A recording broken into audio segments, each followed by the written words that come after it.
Assalamualaikum warahmatullahi wabarakatuh. Kembali lagi di channel YouTube Cendekia Langit. Kali ini Cendekia Langit akan mensosialisasikan beasiswa unggulan tahun 2020. Nah, apa aja sih? Nanti ya tinggal buka di websitenya beasiswaunggulan.kemendikbud.go.id. Jadi di sini ada beranda, terus kemudian ada mekanisme pelaporan, mekanisme perizinan, pengembalian dana. Kemudian di beasiswa ada beasiswa masyarakat berprestasi dan beasiswa pegawai Kemendikbud. Oke, coba kita lihat beasiswa masyarakat berprestasi. Nah, di sini tata cara pendaftaran beasiswa unggulan gimana? Yang pertama kita baca dulu informasinya dan frekuensi ask question ya. Jadi pertanyaan-pertanyaan yang sering ditanyakan. Kemudian kita registrasi beasiswa unggulan di https://buonline.beasiswaunggulan.kemendikbud.go.id. Selanjutnya kita aktivasi. Nah, aktivasi ini mungkin hanya butuh waktu 2 menit, yaitu kita buka email untuk aktivasi akun yang didaftarkan saat registrasi. Apabila link aktivasi tidak ada lebih dari 30 menit, klik tombol bantuan untuk mengganti email. Jadi kita bisa ganti email.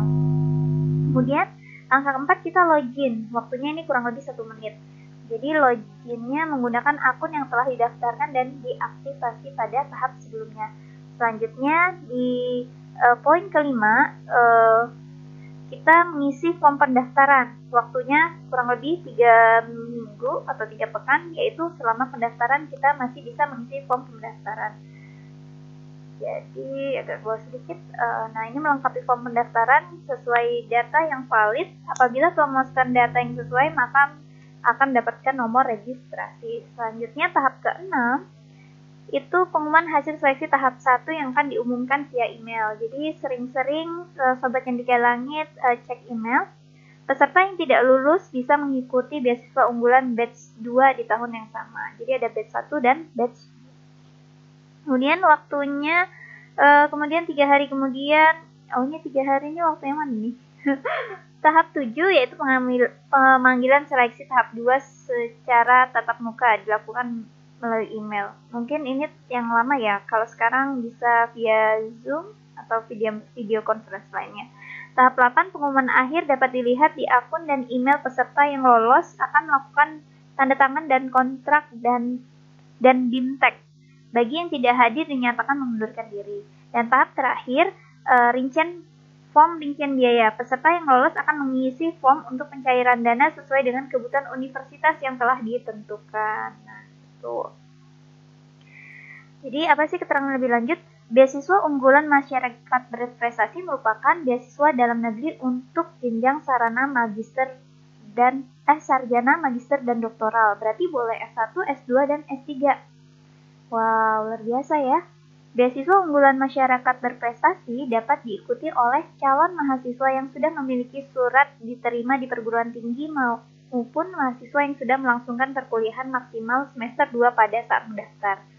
Beasiswa unggulan masyarakat berprestasi diberikan kepada masyarakat yang pertama, berprestasi tingkat internasional dan atau internasional, kemudian berkontribusi kepada daya saing bangsa di skala bidang.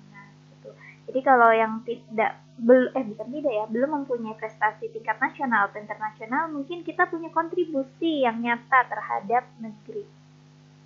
Persyaratannya, yang pertama, diutamakan memiliki sertifikat yang membuktikan prestasi tingkat internasional dan atau nasional, kemudian mendapat rekomendasi dari institusi terkait, C. Tidak sedang menerima beasiswa sejenis dari sumber lain, dan terakhir diterima pada perguruan tinggi terakreditasi gitu. Nah, untuk program sarjana syarat khusus memiliki usia paling tinggi 22 tahun, mengisi nilai ujian nasional dan ujian sekolah berstandar nasional USBN bagi siswa lulusan dalam negeri. Kemudian bagi mahasiswa pada jenjang pendidikan S1 yang sedang menempuh perkuliahan memiliki nilai IPK minimal 3,25 pada skala 4. Dan yang terakhir kita harus membuat karya tulis berupa esai atau karangan menggunakan bahasa Indonesia dengan ketentuan yang pertama, judul atau temanya Aku Generasi Unggul Kebangsaan Bangsa Indonesia. Nah, esai atau karangan ini ditulis sebanyak 3-5 halaman pada kertas ukuran A4 dengan format huruf Times New Roman dengan ukuran huruf 12 dengan spasi 1,5. Nah, gimana kalau untuk beasiswa S2 atau program magister, syarat khususnya memiliki usia paling tinggi 32 tahun, surat keterangan lulus atau LOE unconditional bagi mahasiswa yang baru diterima pada perguruan tinggi dengan akreditasi institusi minimal B, atau surat keterangan aktif kuliah dari dekan atau direktur pasca bagi mahasiswa ongoing pada perguruan tinggi dengan akreditasi institusi minimal B. Kemudian syarat yang ketiga, memiliki nilai IPK S1 minimal 3,25 pada skala 4 baik mahasiswa baru maupun ongoing.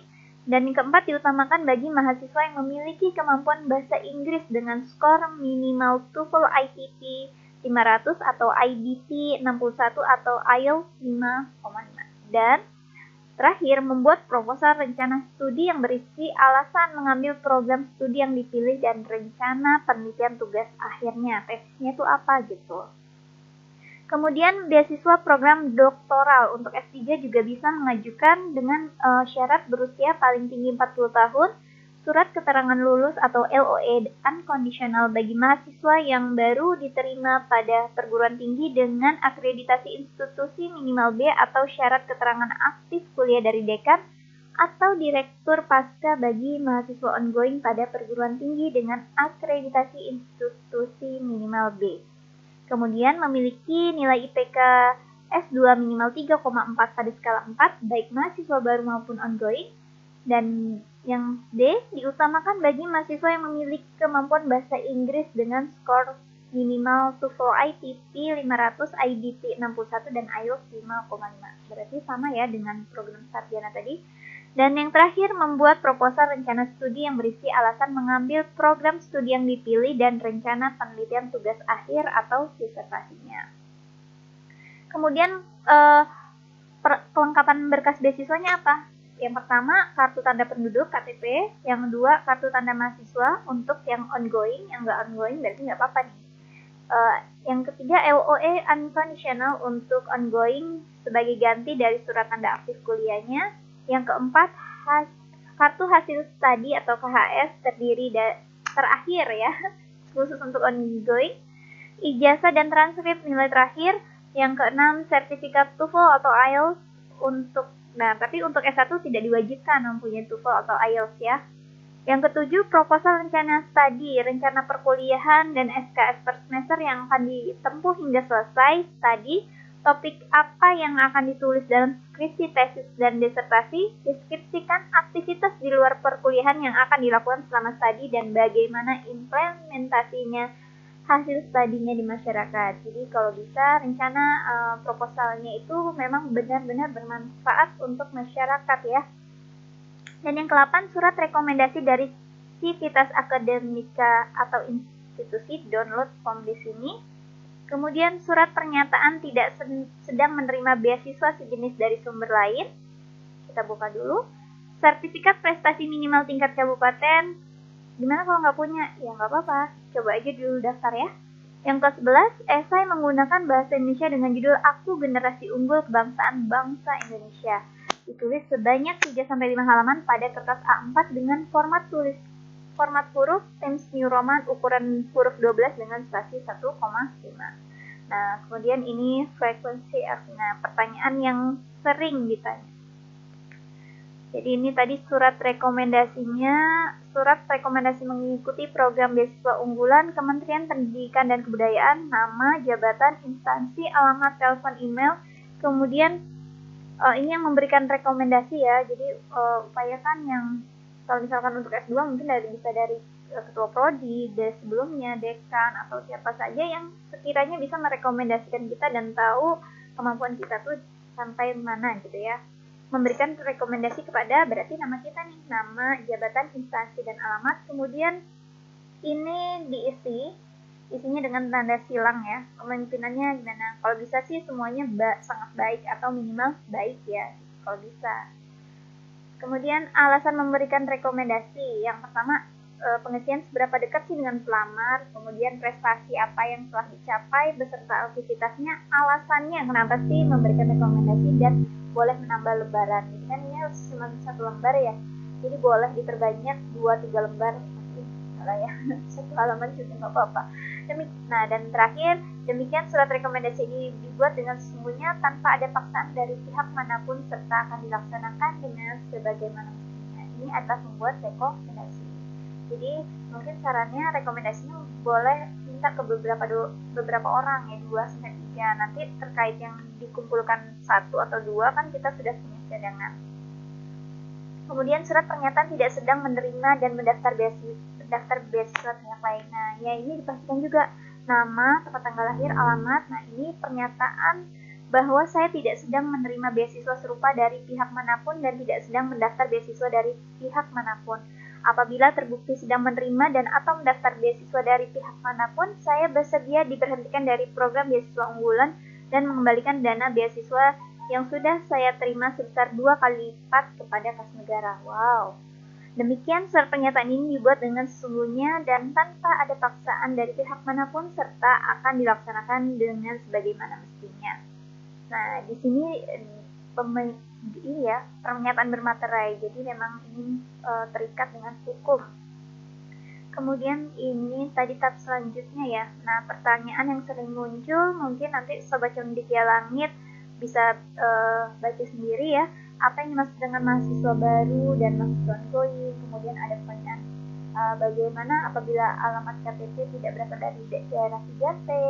Apakah saya bisa mengajukan permohonan bantuan dana tesis disertasi?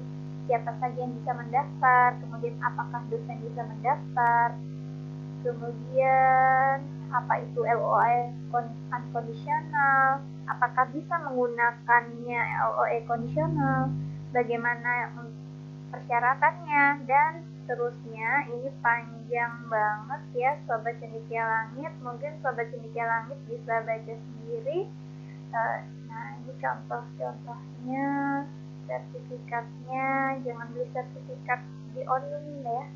Jadi dulu pernah ada kasus, ada yang pernah beli sertifikat online dan ketahuan akhirnya di blacklist dari seluruh beasiswa. Jangan sampai ya Sobat Cendekia Langit. Oke, sekian dulu infonya tentang beasiswanya. Lebih lanjut mungkin bisa langsung ke website ini ya, beasiswa unggulan. Oke, sekian. Assalamualaikum warahmatullahi wabarakatuh.